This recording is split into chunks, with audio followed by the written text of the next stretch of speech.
Hi there. Thank you for buying an FX chain from me. I've set up this video in order to help people do the setup of the files that I need sent to me.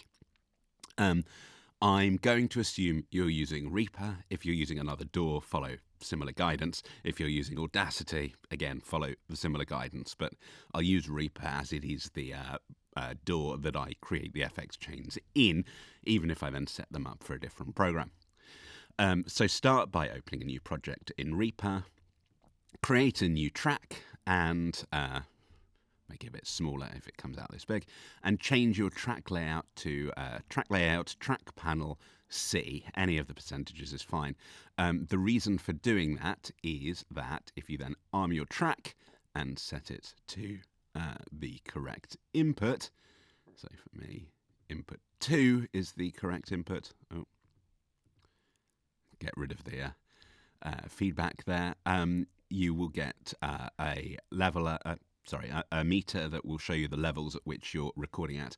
So we need to make sure you're setting your gain at the right level and at the level that you are going to consistently record any audiobook at.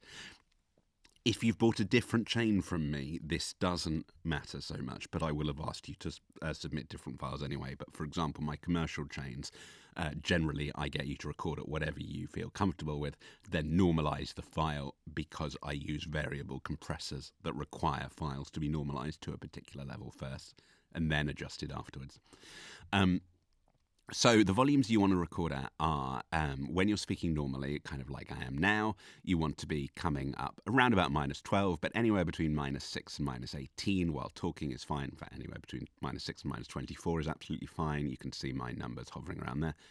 If you talk a bit quieter, you want to be coming in at around about -18 to -30, -30 kind of the lowest level you'll be coming in at. And if you go, hey, hey, hey, hey. Oh, peak there. Hey! The kind of that you should be, while at your loudest, kind of not hitting the red thing. If you do hit the red thing, you just click it to reset it, and that's how you reset it anyway, to show the highest level you've been at. So that's your gain set. The second thing to do is then record your files. So I ask everyone to submit 2 files. I'm going to just submit some. I'm going to import somebody else's file. There we are. So I ask for people to record 2 minutes of audio. This is obviously a lot more than 2 minutes of audio, and it is also not raw, the file I've just imported. But basically, once you got your kind of 2 minutes, and anything between 90 seconds and 150 seconds is fine, you want to create a region for that, which I will assume you know how to do. And you want to call this sample 1. And then the second one, you want to go, you want to create another one, and you're going to record the following with the script that I have sent. Hit record and start with 3 claps a few seconds apart.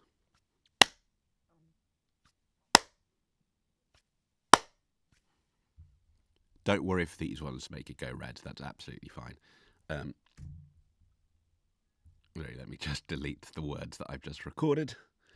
And from that point, after the 3 claps, cut out anything before that, and then you are going to record the test script. Here is Edward Bear, coming downstairs now, bump, bump, bump, on the back of his head. He slithered snake-like, hissing sweetly, singing songs of silver shingles, while Timmy stepped on twigs a-20, trembling Tommy sat astride. "I'm scared," said Piglet, whispering gently, while Christopher Robin murmured, "So am I. But now," he suddenly switched to shouting, "I'll scare the speaker off with a floor of -5!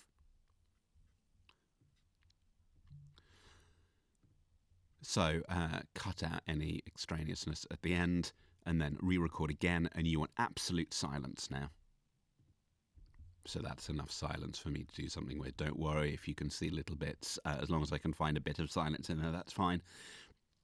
So you should end up with a waveform that looks like this, and effectively we are testing kind of if you get any distortion on the Piglet voice, the volume for compression at the loudest and at the quietest points, testing out for sibilance, testing for plosives, and then here listening out for the reverb. So again, you're going to create a region on these files without muting them. You're going to create a region. I'm going to call it sample 2. And then this is really important, this last bit, because I have seen a few people get it wrong. So in your region render matrix, you want to tick master mix on both tracks, or you can just render the entire project as a single file if you want. But the important thing is that when you come to the render screen, you need your sample rate at either 44100 or 48,000. Make sure Mix Process FX at project to hardware sample rate is ticked. Change resample mode to R8 brain free. Untick normalize/limit if it is ticked. That's the really important one. Make sure your channels are set to mono, and then, because I ideally need WAV files, please set your file to be WAV at 32-bit floating point or 24-bit PCM. If you don't know what floating point is, and you haven't recorded with the Zoom F3 or anything like that that requires 32-bit floating point, then 22-bit PCM is fine.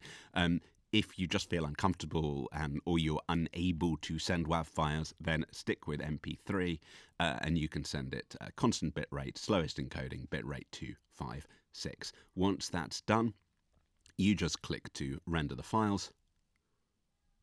It should be pretty quick. You'll have some red lines because you will have peaked with the claps, and it is these files that you then need to send to me. Come back for the other video to see what you need to do with the files I send you.